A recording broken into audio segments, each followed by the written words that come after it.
Fala pessoal, tudo bem com vocês? Professor Tiago Cordeiro aqui na área para a gente começar essa super revisão de véspera para o seu concurso da Polícia Militar do Estado da Paraíba, beleza? É um prazer imenso, uma satisfação enorme estar aqui com vocês. A gente espera nessa aula que já te antecipo, vai ser uma aula bastante objetiva, focado em resolução de questões, para a gente tentar acertar ao máximo as questões que irão cair na sua prova, tá? No próximo domingo aí, beleza? Então essa aula aqui vai ter como intuito trazer um conteúdo bem objetivo, batendo em cima de resolução de questões, para que essas questões elas estejam na sua prova e você consiga relembrar, rememorar e acertar, tá certo? E depois só correr pro abraço e garantir a sua aprovação. Então vamos lá, vamos começar.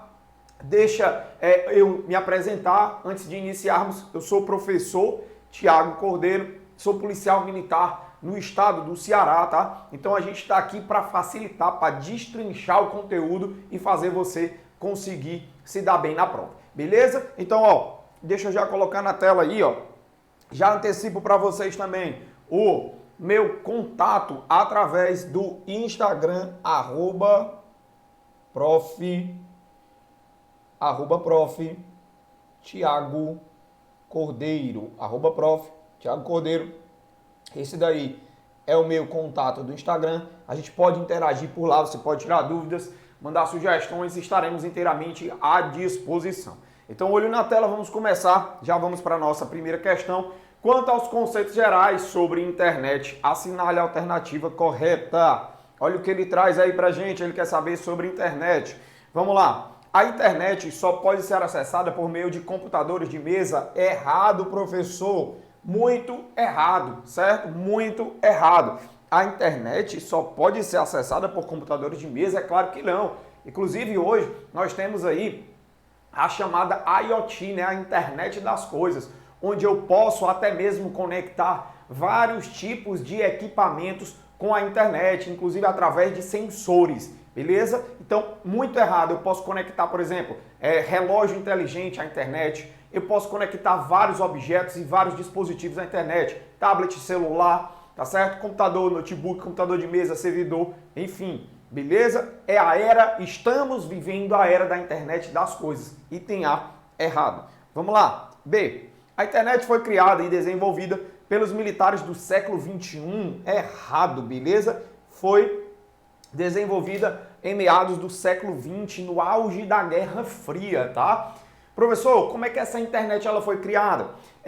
No auge aí da Guerra Fria, os militares norte-americanos, eles quiseram desenvolver um projeto por meio do qual, independente de sofrer algum tipo de ataque ou um determinado computador parar de funcionar, que aquele computador conseguisse se comunicar e mandar comunicações com outros computadores. E foi aí que foi surgindo a ideia da internet. À época, né, a instituição, a empresa ali que foi contratada pelos militares era chamada de ARPA, né? ARPA. E aí por isso eles criaram essa ideia inicial da internet, baseado aí na ARPANET, né? Então, os primórdios da internet, inclusive, ela foi chamada de ARPANET, tá certo? Então, eu quero que você perceba que a internet, ela foi desenvolvida e começou a ser criada no século XX pelos militares norte-americanos, né? Então, ela foi criada com a ideia mesmo de ser desenvolvida para o ambiente militar e aí depois ela foi sendo aprimorada, beleza?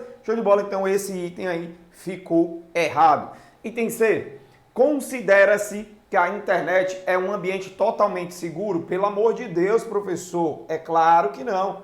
É claro que a internet não é um ambiente totalmente seguro, beleza? Inclusive é por isso que a gente estuda, por exemplo, a parte de segurança da informação.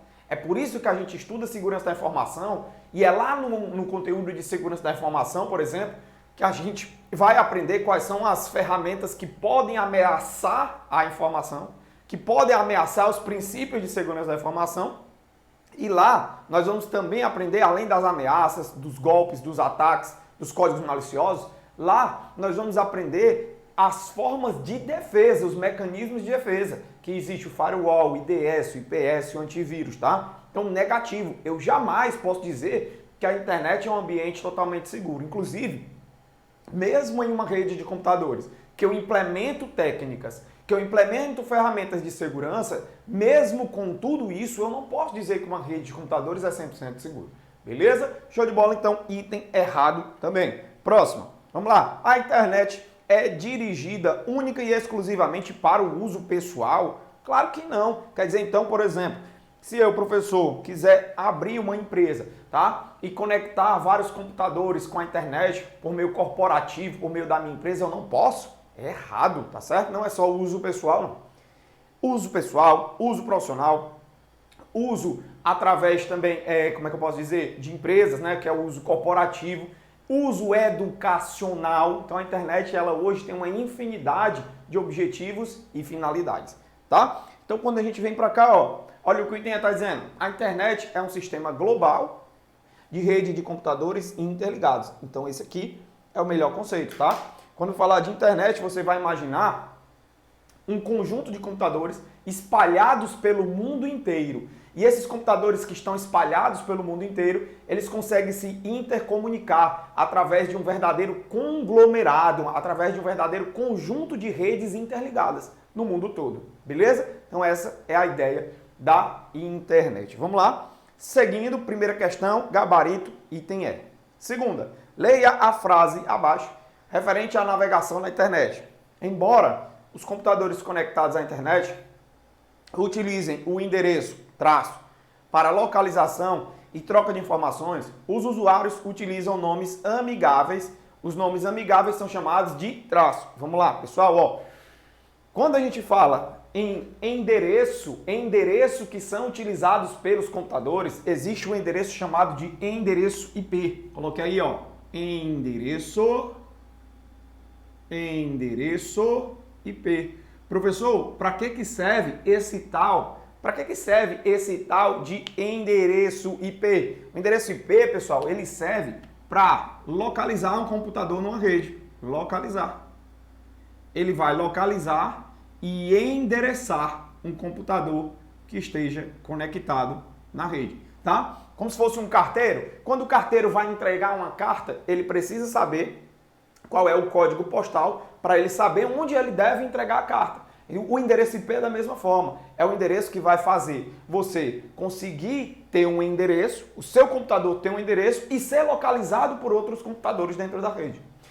E aí, o endereço IP, ele é um número. Ele é um número. O endereço IP, ele é um número. Tudo bem? O endereço IP, ele é um número. Tá, ó. Você vai colocar no seu material que o endereço IP, ele é um número. Só que ele é um número, se nós estivermos falando, por exemplo, do endereço IPv4, que é o IP versão 4, se a gente estiver falando do IP versão 4, o que é que eu quero que você anote no seu material? O IP versão 4, ele é um número composto de 4 octetos. 4 octetos, professor? Que negócio é esse? São 4 casas. 1, 2, 3, 4 casas, certo? Cada uma dessas casas, ela vai ser separada por um ponto. Separei uma casa por um ponto, separei outra casa por um ponto, separei outra casa por um ponto. Olha só. Então você acabou de encontrar aqui um número que está separado por 4 casas e cada uma dessas casas está separada por um ponto. Essa é a primeira regra, regra para você entender como é que funciona um endereço IP. Então, a primeira coisa na tua prova é, se aparecer na tua prova um número que só tem 3 casas decimais, não é um endereço IP válido. Se aparecer na tua prova um número IP versão 4 que só tem 2 casas decimais, não é um endereço IP versão 4 válido. Para ser um endereço IP válido, tem que ser um número com 4 casas. Isso a gente falando do IP versão 4. 4 casas separadas por ponto. Cada uma dessas casas só pode ter um número que varia de 0 até 255. Como assim, professor? Vamos lá, ó. Como assim, professor? Eu não entendi. Vamos entender? Olha só. Aqui, ó, nessa primeira casa, só pode ter um número que varia de 0 até 255. Da mesma forma aqui, ó, 0, 0, 0. Então, o primeiro endereço IP versão 4 válido é um número mais ou menos assim, ó, 0.0.0.0. E o segundo número IP versão 4 válido, professor, qual é? Qual é o segundo IP versão 4 válido? O segundo IP versão 4 válido seria mais ou menos esse número aqui, ó, 00001. e por aí vai. Só não pode, ó, cada casinha dessa tem que ter um número nesse intervalo aqui, ó, de 0 até 255. Eu não posso ter dentro de uma casinha dessa um número negativo, por exemplo, um número menor que 0, ou um número maior do que 255. Beleza? Então isso aqui é um número endereço IP versão 4 válido, tá? Então, o que é que acontece? Todo computador, todo equipamento que vai para a internet precisa de um número desse aqui. Precisa de um número desse para ser localizado e endereçado dentro da rede, certo? Certo. Acontece que, por exemplo, vamos imaginar um site. Um site, pessoal, é um computador conectado na internet 24 horas por dia, certo? Então imagina que esse site, ó, esse site está aqui hospedando uma mensagem, né? Está hospedando o arquivo do site, beleza. Se esse site, vamos supor que o site é de aulas para concurso, esquematiza concursos, esquematiza concursos. Esse aqui é o site esquematiza concursos. Ó, esse site do esquematiza concursos, para que as pessoas consigam acessar ele, ele tem que estar o tempo todo ligado, esse computador aqui, porque se eu desligar esse computador, o site fica inacessível. E se eu estou te falando que todo computador, todo equipamento que vai para a internet precisa de um endereço IP, esse computador que está na internet precisa de um endereço IP. Então esse site aqui, ele está dentro desse computador, então esse site também tem um endereço IP. Acontece que a gente não sai por aí decorando o endereço IP de todos os sites. Fica inviável, não tem como a gente sair memorizando o endereço IP de todos os sites. E aí o que é que a gente faz? Ao invés da gente sair por aí decorando o endereço IP de todos os sites, porque sites são computadores conectados na internet, são equipamentos conectados com a internet, ao invés de eu sair por aí decorando todos os endereços IP, a gente substitui o endereço IP por aquilo que a gente chama de domínio, ou também pode ser chamado de URL, beleza? URL.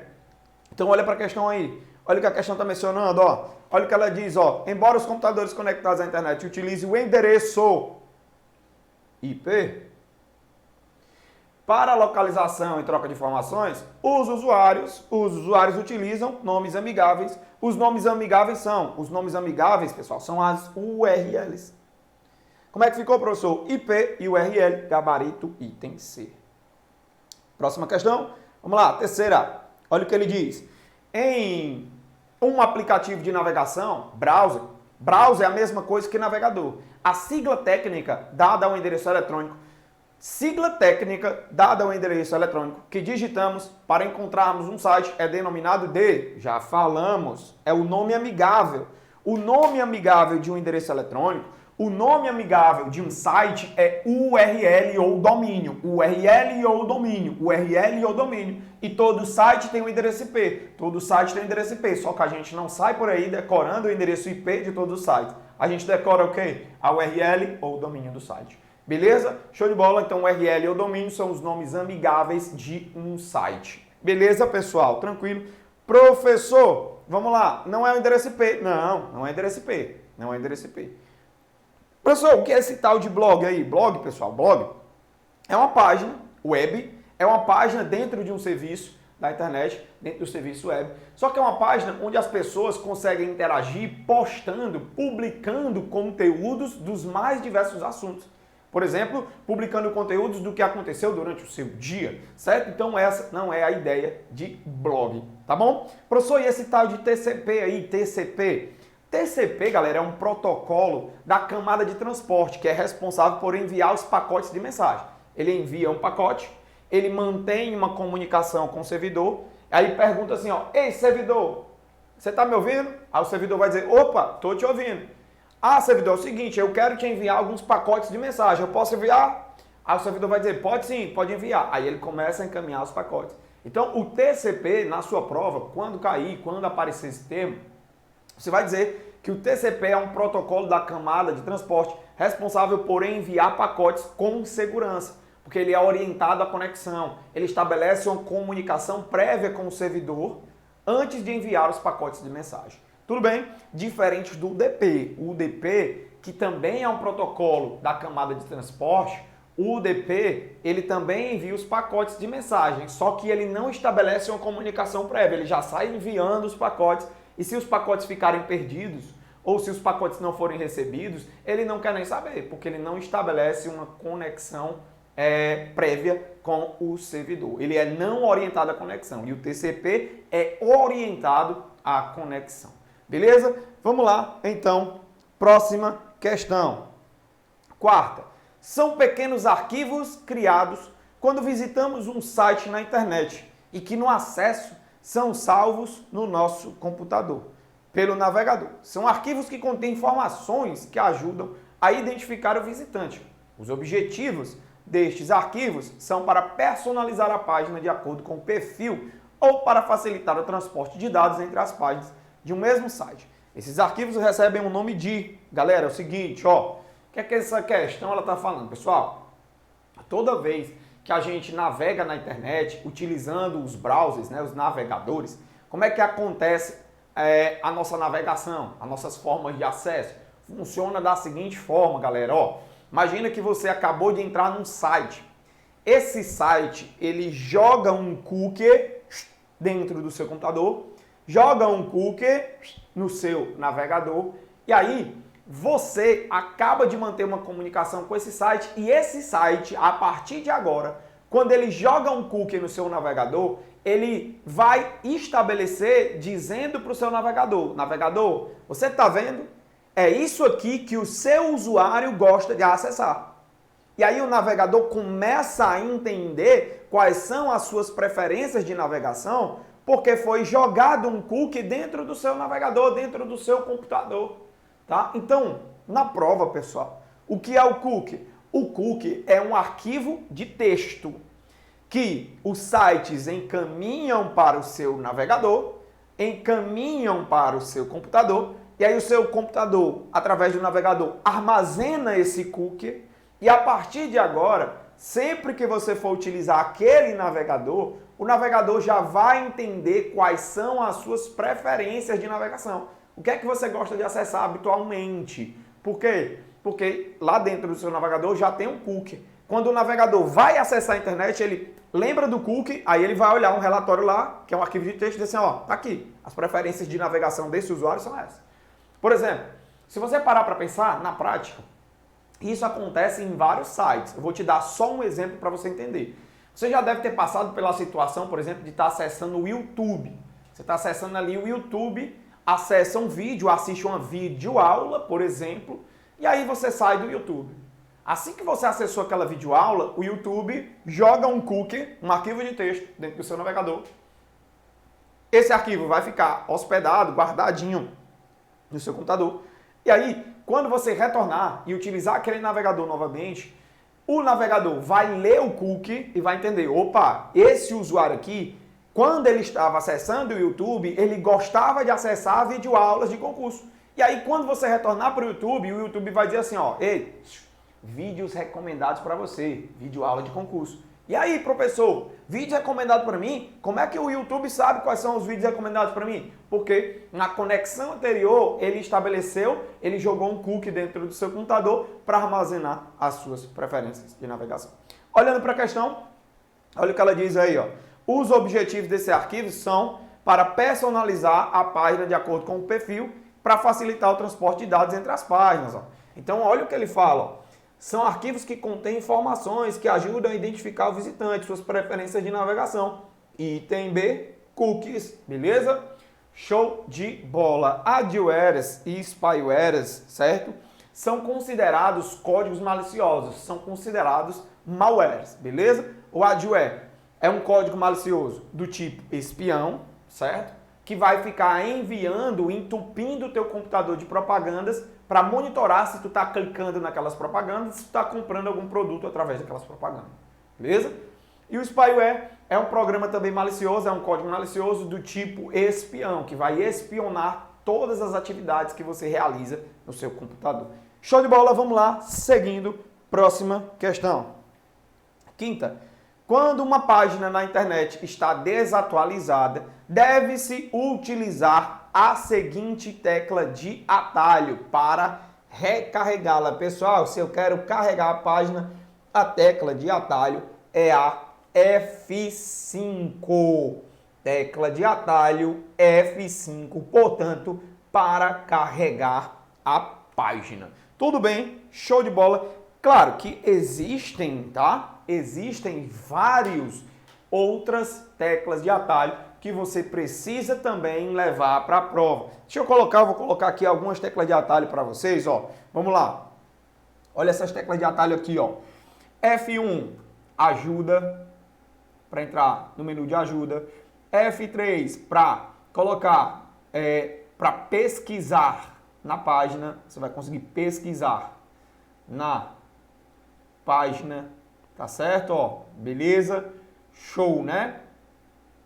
Além desses, Ctrl mais T para abrir uma nova aba. O que mais, professor? Ctrl mais W para fechar uma aba. Fechar uma aba. O que mais, professor? Vamos lá. Ctrl mais D para adicionar aos favoritos. Adicionar aos favoritos. Adicionar aos favoritos, certo? Que mais? Isso é um D, tá? Ctrl mais D. Ctrl mais F, que também vai pesquisar na página. Também pesquisa na página, tá? Também pesquisa. Professor, tem mais? Tem. Ctrl mais J para exibir os downloads. Para exibir os downloads. Beleza? Ctrl mais H para abrir o histórico de navegação, que é a lista de sites que você andou acessando, tá? Então, tudo isso aí. Quinta questão, gabarito, item C. Vamos para a próxima. Sexta. Olha aí, no Google Chrome, ao querer diminuir as chances de serem rastreadas por terceiros, a navegação pela internet, para não manter registro das atividades e poder navegar na web com privacidade, usa-se o modo denominado tecnicamente navegação anônima. Já antecipo para vocês que esse navegação anônima ele tem uma tecla de atalho, é Ctrl mais Shift mais N, tá? Então, dentro do Google Chrome, a tecla de atalho para abrir esse modo de navegação sem deixar os rastros de por onde você navegou, do que você andou fazendo, esse modo de navegação é chamado de modo de navegação anônima, tá? Deixa eu aproveitar esse espaçozinho aqui no quadro, ó, e eu vou colocar aí para vocês o seguinte, ó. No Chrome, tá, ó. Deixa eu só ajeitar aqui, peraí, só um minutinho. No Chrome, pessoal, no Chrome, coloca assim, ó. No Google Chrome, certo? Esse modo vai receber uma nomenclatura específica. No Firefox, ele também recebe uma outra nomenclatura, tá? E no Microsoft Edge, ele também recebe uma outra nomenclatura. O importante é que você saiba que cada um desses navegadores existe esse recurso. Nós temos esse recurso. No Chrome ele é chamado de navegação anônima, certo? Então é chamado de navegação anônima. No Firefox ele é chamado de navegação privativa, certo? E lá no Edge é chamado de navegação in private ou in private, certo? Beleza. Tá aí, ó. Tranquilidade. O importante é que você entenda que cada um desses navegadores tem sim esse recurso, tá? Professor, o que é que esse recurso ele faz? Esse recurso aqui, ele vai permitir que você navegue ali em um determinado computador sem registrar algumas informações neste computador, neste navegador. Que tipo de informações? Por exemplo, lembra do cookie que eu falei? Que o teu site, o site que você está acessando, joga um cookie no seu computador para armazenar as suas preferências, o que você gosta de acessar, o que você anda clicando. Pronto. Se você está navegando no modo de navegação anônimo ou no modo de navegação privativa ou em private, o que é que acontece? Se você estiver utilizando isso aqui, você está anônimo. Você não está deixando registros armazenados no computador e no navegador que você está acessando. Então ele não armazena os cookies, eles não armazenam, por exemplo, o histórico de navegação, não armazena arquivos temporários na cache do navegador, não vai ficar armazenando, beleza? Show de bola? Então esses modos aí, eles têm todos a mesma finalidade, que é não deixar os registros naquele computador que você está acessando, tá? Agora, cada um dos navegadores vai receber o nome do recurso, ele vai mudar um pouco, mas a finalidade é a mesma. Seguindo, bora lá. Próxima questão. 7. Quanto aos conceitos básicos sobre os correios eletrônicos, analise as afirmativas abaixo e assinale a alternativa correta. 1. Por meio do e-mail se consegue enviar mensagens apenas com texto ou também com imagens, vídeos e áudios anexados. Sim, por meio do e-mail você consegue enviar aí mensagens de e-mail de várias formas, ou apenas com texto, ou enviar uma mensagem com texto e anexar imagens, anexar áudios, dá certo sim. Anexar vídeos. Próxima, 2. No e-mail deve existir um remetente, aquele que envia a mensagem. Então presta atenção, quem envia a mensagem é chamado de remetente e quem recebe a mensagem é chamado de destinatário. No e-mail deve existir um remetente, claro, porque alguém envia a mensagem, e pelo menos um destinatário, quem recebe a mensagem. Perfeito, claro, tá? Não tem como eu enviar uma mensagem sem ter o nome de quem enviou a mensagem. Sempre vai ter um remetente, que é quem está enviando. E sempre tem que ter pelo menos um destinatário. Não tem como eu mandar um e-mail sem ter uma pessoa específica para receber. Certo? Então sempre vai ter o remetente, sempre vai ter o destinatário. Agora, claro, existem aqueles campos no correio eletrônico, que é o campo para, o campo CC e o campo CCO, né? O campo para, quem teoricamente vai receber a mensagem original. O campo CC é quem vai receber a mensagem com uma cópia. O campo CCO é quem vai receber uma mensagem com a cópia oculta, quem vai ficar oculto para que os outros destinatários não consigam visualizar o e-mail de quem está no campo CCO. Tá, agora, professor, obrigatoriamente eu tenho que colocar alguém no campo para? Não, eu posso colocar alguém só no campo CC ou alguém só no CCO. Eu tenho que colocar pelo menos um destinatário, não interessa em qual dos campos eu vou colocar, mas pelo menos um destinatário tem que existir. Beleza? Show! Próxima, 3. O e-mail se trata de um modo de comunicação assíncrona. O que quer dizer que não é necessário que haja a presença simultânea do remetente e do destinatário, quem recebe a mensagem, para ler e responder em outro momento. Perfeito. Ó, sempre que a gente falar em e-mail, mensagem de correio eletrônico, esse é um modelo de comunicação assíncrona. Professor, e o que é uma comunicação assíncrona? Uma comunicação assíncrona é uma comunicação que é estabelecida sem a necessidade das duas pessoas estarem conectadas ao mesmo tempo. Por exemplo, quem é o remetente? É quem está enviando a mensagem. O remetente se conecta com a internet, envia a mensagem vai ficar guardada no servidor postal do destinatário. E aí o destinatário não precisa estar conectado com a internet, mas a comunicação vai acontecer, porque a mensagem está guardada lá no servidor. E aí, quando o destinatário resolver se conectar com a internet, que pode ser dias depois de ter sido enviada a mensagem, ele vai lá, se conecta com a internet, baixa a mensagem do servidor e lê a mensagem. Então é uma comunicação assíncrona. Eu não tenho a necessidade de ter as duas pessoas que estão trocando mensagem conectadas ao mesmo tempo.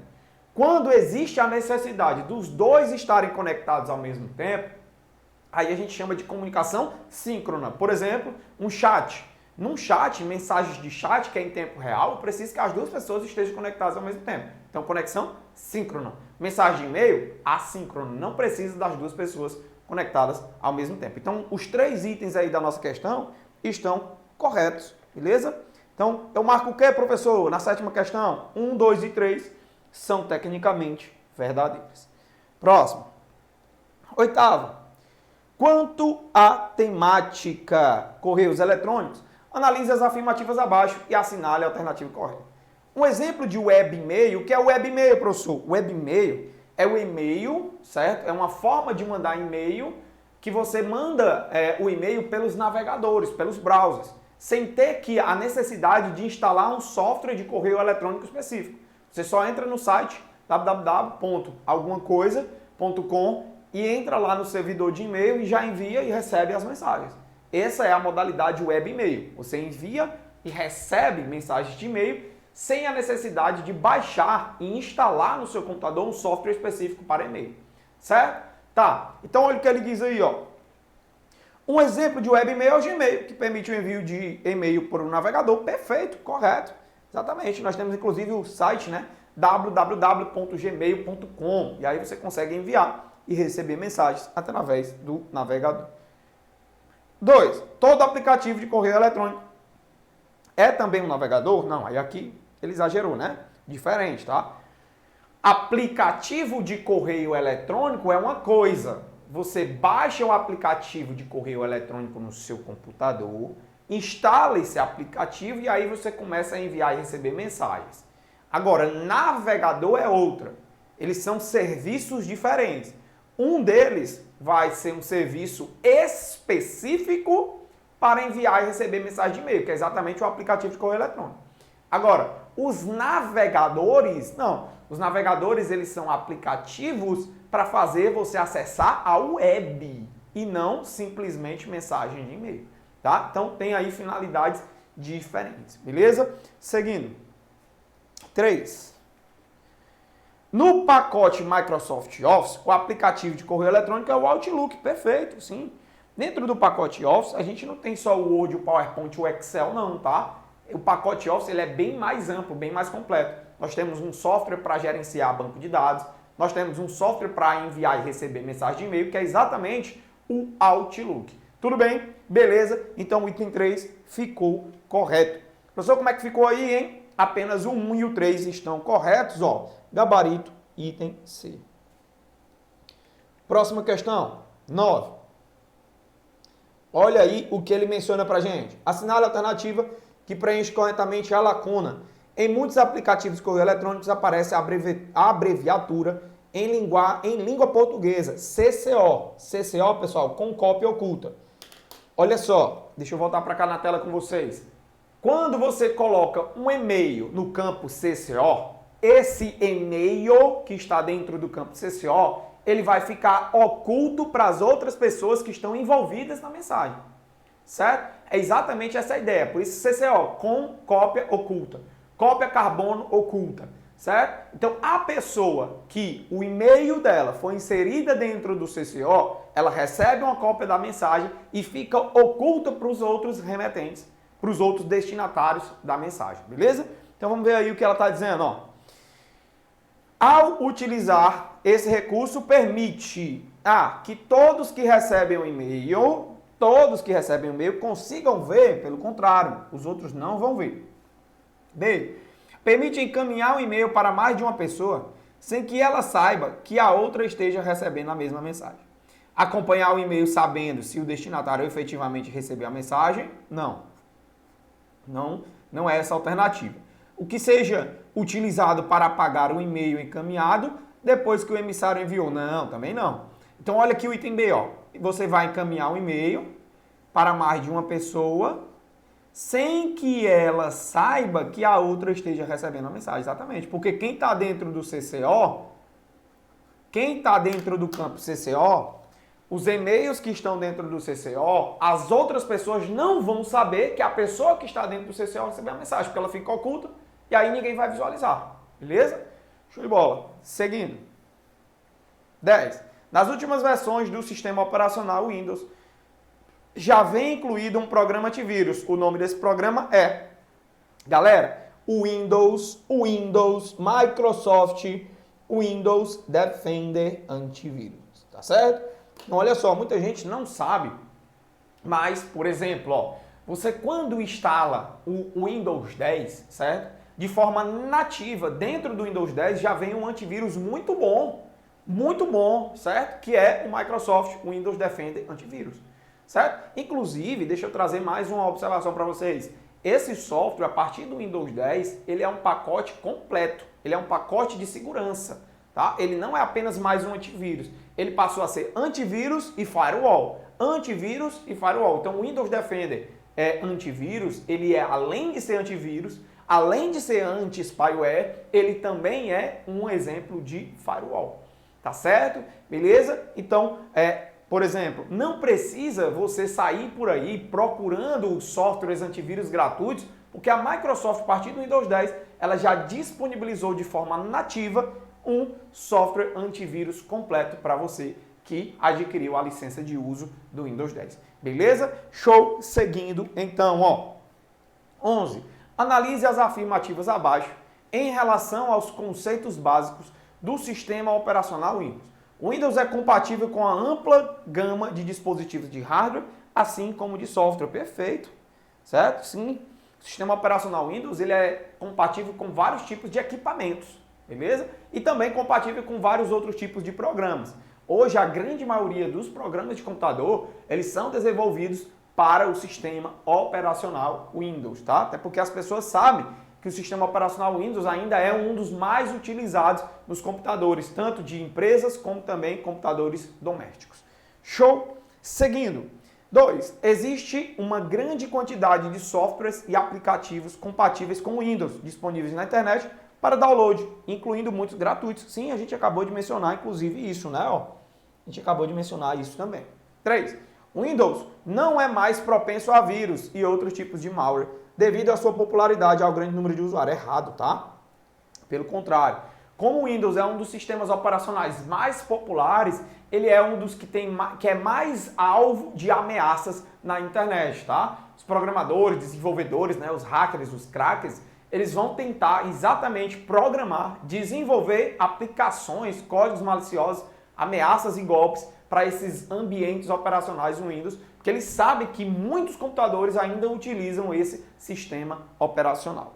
Beleza? Então como é que ficou aí, professor? Item 1 e 2 estão corretos. Vamos lá, gabarito aqui, portanto, ó, item B. Próximo, 12. Conforme Veloso, 2017, a plataforma Microsoft Windows é um sistema operacional de rede que é considerado como sendo do tipo, galera, seguinte, ó, questão como essa não pode errar. Questão como essa é para você não zerar. Não zera uma questão dessa, tá? Não erra uma questão dessa, beleza? Olha só, o sistema operacional Windows tem duas características básicas que despencam em provas, tá certo? Quais são as características básicas dele, professor? Ele é considerado um software multitarefa. Professor, o que é que significa dizer que o Windows ele é multitarefa? Dizer que o Windows ele é multitarefa significa exatamente dizer que ele tem a possibilidade de abrir várias tarefas, executar várias tarefas ao mesmo tempo. Como assim, professor? Vou te dar um exemplo. Será que você consegue abrir o seu navegador de internet, fazer um download, escutar uma música, abrir uma planilha e editar um texto?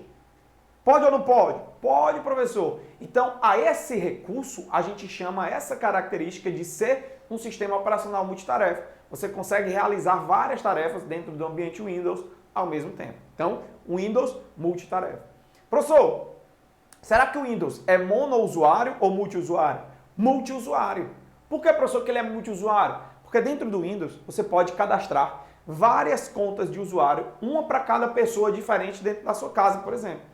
E a cada pessoa você pode, inclusive, dar permissões de acesso diferentes.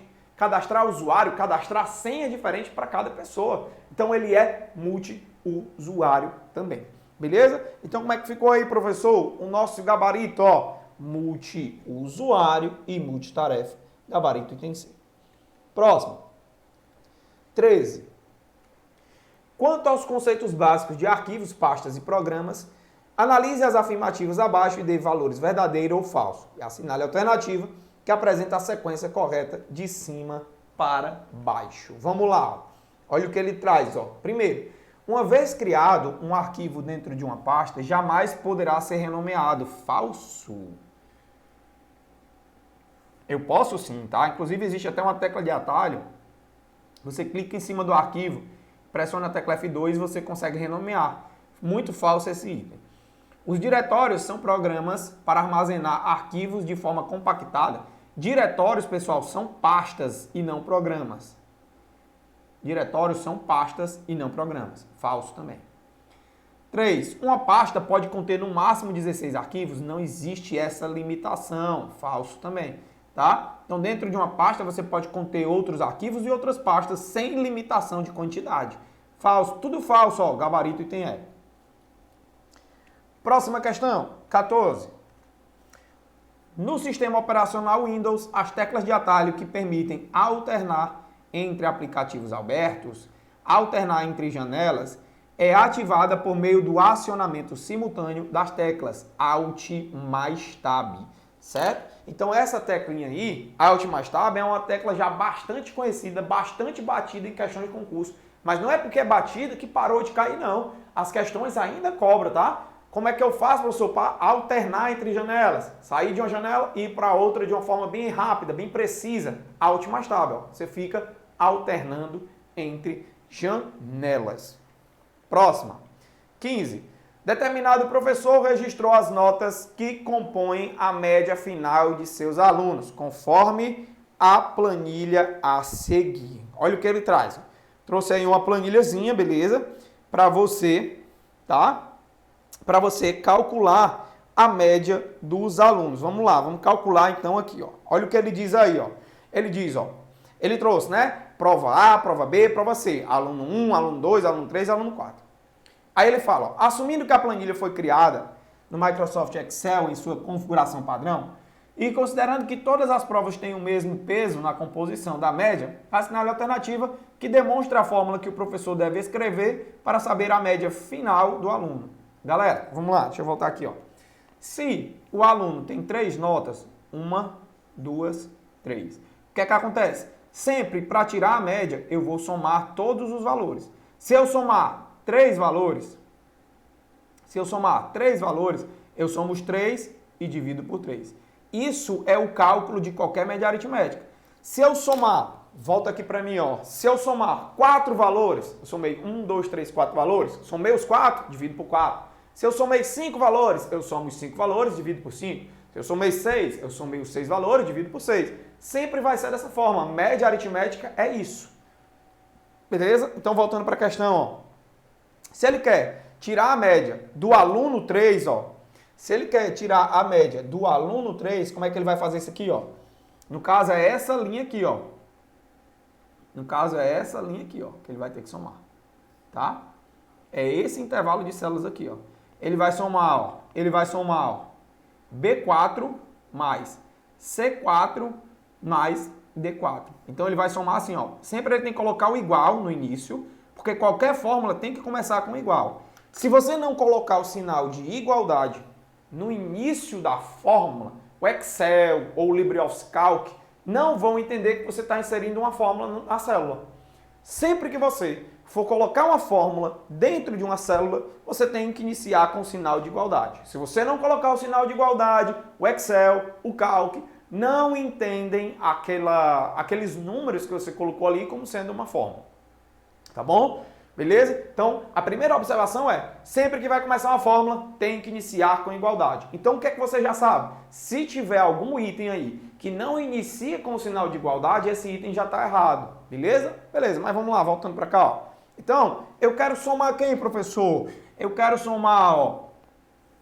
Nós estamos na linha 4, então eu quero somar, ó, o B4, o C4 e o D4. Então, eu vou colocar, ó, igual B4 mais C4 mais D4. E agora, professor, acabou por aqui? Não, porque sempre para tirar a média aritmética, a gente soma e depois divide pela mesma quantidade. Se eu somei 1, 2, 3 números, agora eu tenho que dividir por quanto? Agora você tem que dividir por 3. Professor, o que é essa barra aí que o senhor colocou? A barra, galera, a barra no Excel é o sinal de divisão. Tá? Então, a barra no Excel é o sinal de divisão. Professor, então olhando para a questão, como é que ficou? Ó? Olhando para a questão, ó, eu já elimino o item A, eu já elimino o item B. Por quê? Porque eles não começam com o sinal de igualdade. Ah, professor, então é o item C, né? É o item C, pessoal? É não, ó, porque o item C tem essa exclamação aqui. Essa exclamação aqui não é um operador válido para o Excel. Então, o item D, ó, é o nosso gabarito. Show? Próximo. 16. Com base na planilha do Excel abaixo, do pacote Microsoft Office, assinale a alternativa que apresenta o resultado da fórmula. Olha aí a fórmula, eu vou reescrever aqui, ó, igual a 2. Esse asterisco é o que, professor? O asterisco é a multiplicação, viu? B2. Essa barra aqui é o que, professor? A barra é a divisão, dividido por B1 menos C1 mais A1 menos C2. Professor, o que é que a gente faz agora? Eu vou só substituir os valores, tá? Eu vou só substituir os valores, a gente não vai fazer a continha agora, ó. Vamos lá, igual, quem é o A2? Olha para cá, Quem é o A2, ó? O A2 é 4. 4.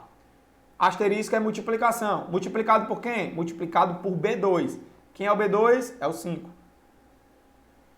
Dividido por quem? Dividido por B1. Quem é o B1, professor? O B1 é 2, ó. Menos C1. Quem é o C1, professor? 3. Mais A1. Quem é o A1? O A1, ó, é 1.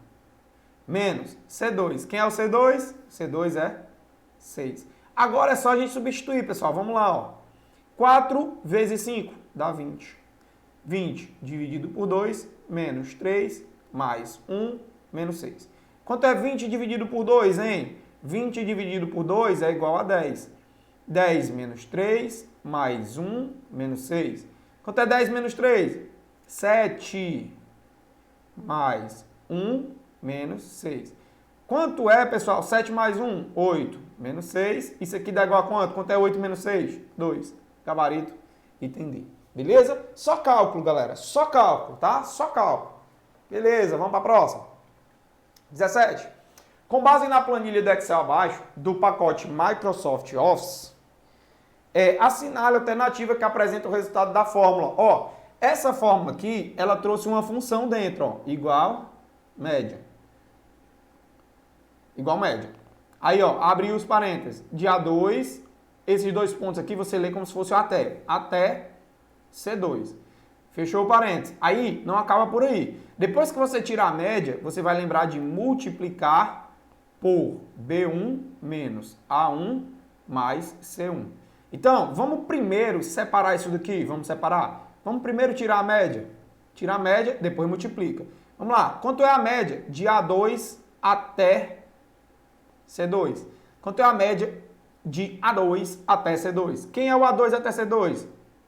O A2 até C2 é esse intervalo aqui, ó. Tá? Então você vai tirar a média desse intervalo. Quanto é a média? Ó? 4 mais 5 mais 6. Quanto é 4 mais 5 mais 6? Ó? 4 mais 5, 9. 9 mais 6, 15. Deu 15, ó. A soma desses três números aqui deu 15. Parou por aí? Parou não, porque é a média, tá? Ó, lembrando que é a média. Então, ó, se eu somei esses três, 1, 2, 3, e deu 15, agora eu divido por quanto? Divido por 3. Quanto é 15 dividido por 3? Isso aqui vai dar igual a 5. Certo? Isso aqui vai dar igual a 5, ó. 3 vezes 5, 15, para 15, nada. Então, isso aqui deu 5, ó. A minha média deu 5. Beleza? Beleza. O que é que eu faço agora, professor? Agora eu vou só substituir, ó. Vou multiplicar 5, multiplicado, ó. Baixei o multiplicado para cá, ó. Multiplicado por B1. Quem é o B1? B1 é 2. Então, multiplica por 2. Menos A1. Quem é o A1? O A1 é 1, ó. Mais C1. Quem é o C1? C1 é 3, ó. Então, agora é só substituir. 5 vezes 2, 10. Menos 1, mais 3. 10 menos 1, 9. Mais 3. Quanto é 9 mais 3, hein? Dá 12. Gabarito, item E. Show de bola, pessoal. Só substituição, hein? Só substituição. Próxima questão. 18. Olha o que ele nos traz. Assinale das alternativas abaixo a única que identifica incorretamente. Então, ele quer a errada. Cuidado, ó. Quer aí o item errado. Incorretamente, um dos tipos comuns de vírus. Aqui, a sua banca, tá? Aqui a sua banca, ela entendeu que vírus e malware é a mesma coisa. Que existem várias formas de vírus, certo? Isso dá para relevar, porque dá para resolver essa questão numa boa. E ela não anulou essa questão, tá? Mas dá para resolver, ó. Vamos lá. Você vai entender que todos aqui são exemplos de malwares. Todos, ó. O Worm é um malware. Trojan é um malware. Keylog é um malware. Spyware é um malware. Agora, o firewall não. O firewall, pessoal, o firewall é um dispositivo de segurança para uma rede de computadores. É um dispositivo que vai bloquear o tráfego, liberar o tráfego. Bloquear invasores, liberar invasores. Certo? Então, o firewall, ele trabalha com tráfego de dados. Ele é um dispositivo de segurança para uma rede, não um malware. Beleza? Show! Próxima questão, 19. Existe um malware que aparenta ser um arquivo totalmente normal. Ó, esse aqui já dá para você matar de cara, ó. São algumas palavras que você vai conseguir acertar qualquer alternativa que falar desse malware aqui, ó. Quando ela disser, ó, Programa malicioso que é aparentemente um software inofensivo, aparentemente inofensivo.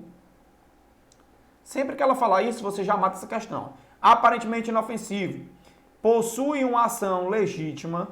Possui uma ação legítima. Mas por trás produz uma ação danosa, certo? Ela só pode estar falando, pessoal, quando ela fala isso aqui, sempre que ela falar isso aqui, ela está falando de quem? Do Trojan, tá? Ou também chamado de cavalo de Troia. Aparentemente ele é inofensivo, possui uma ação legítima, mas por trás produz uma ação danosa para o computador. E qual é a ação danosa do Trojan, professor? Qual é a ação danosa do Trojan? A ação danosa que o Trojan possui é de roubar dados, é de espiar o seu computador, espiar. Essas são as ações danosas que ele possui. É de, além de roubar dados e espiar, abrir portas para que invasores consigam entrar na sua rede, abrir portas. Tá, ó. Então, olhando para a questão, vamos lá. Ó. É um programa malicioso que aparenta ser um arquivo totalmente normal e seguro, ou seja, aparentemente ele é inofensivo. Mas dentro há um código malicioso que pode ser usado para espionar. Tá aqui, ó. Controlar e executar várias ações no computador. Sobre a definição apresentada, nós estamos falando do Trojan. Beleza? Perfeito. 19, gabarito, entender. Vamos para a última. 20. Dado os três conceitos técnicos abaixo, assinale a alternativa que corresponda respectivamente a cada um desses conceitos. Vírus que cria cópias em outras unidades ou nos computadores de uma rede para executar ações maliciosas. Pessoal, aqui ela está falando do worm, tá? Por quê? Porque ele falou de cria cópias, ó, em outros computadores. O worm, muitas vezes, ó, e aí você já tem esse entendimento. A tua banca, ela tem esse posicionamento, né? Ela tem essa certa tendência, tá? Essa questão é a questão da banca IBFC, beleza? Questão da banca IBFC. A IBFC, ela tem essa particularidade de querer dizer que malware é um vírus e o vírus tem várias espécies. É como se ela estivesse dizendo que o vírus é o gênero que comporta várias espécies, tá? Mas você tem essa tendência, se você estiver resolvendo a questão da IBFC, dá para resolver numa boa. Então, o que é que ela está querendo dizer aí, ó? Que existe um código malicioso que tem o poder de se copiar. Ele se replica, copia, cria várias cópias dele mesmo e se espalha na rede de computadores, passando de um computador para o outro. Esse é o worm. Professor, e por que não é o vírus, então, por exemplo? Não é o vírus, porque o vírus ele se replica. Só que ele se replica passando de arquivo para arquivo. Ele vai passando de um arquivo, passa para outro, passa para outro arquivo, passa para outro arquivo. O worm não. Ele se espalha na rede, ele se replica na rede de computadores. Ele passa de um computador para o outro. Beleza? Show. Próximo. 2. Esse malware é como uma porta criada a partir de um programa cuja instalação não foi autorizada pelo usuário, que explora as vulnerabilidades ali existentes e permite que terceiros tenham acesso à máquina. Isso aqui é a backdoor, tá, pessoal? Backdoor. A backdoor é exatamente, resumindo aqui, né, fazendo uma tradução desse termo, a backdoor é a porta dos fundos. Ela é um código, certo? É um programa que vem dentro do Trojan, certo? É um programa que vem dentro do Trojan e ele fica abrindo portas ali por trás, as portas de trás, para que o invasor sempre consiga ter livre acesso à sua máquina. Isso aí é o backdoor. Próximo, método que tenta pescar. Falou em ataque da pescaria, fisgar dados da vítima para tentar roubar senhas, cartão de crédito. Isso aqui nós estamos falando do método chamado de phishing. Tá, ó, phishing. Método que tenta pescar as vítimas para que cliquem em links ou baixem arquivos com o objetivo de adquirir informações pessoais. Então ficou, ó, worm, backdoor e phishing. Worm, backdoor e phishing, gabarito, item D. Show de bola, belezinha, massa, né? Então, pessoal, fizemos aqui uma excelente revisão, várias resoluções de questões, né? Explorando aqui muitos tópicos do seu edital e eu espero que vocês tenham gostado. Tamo junto, valeu e um forte abraço.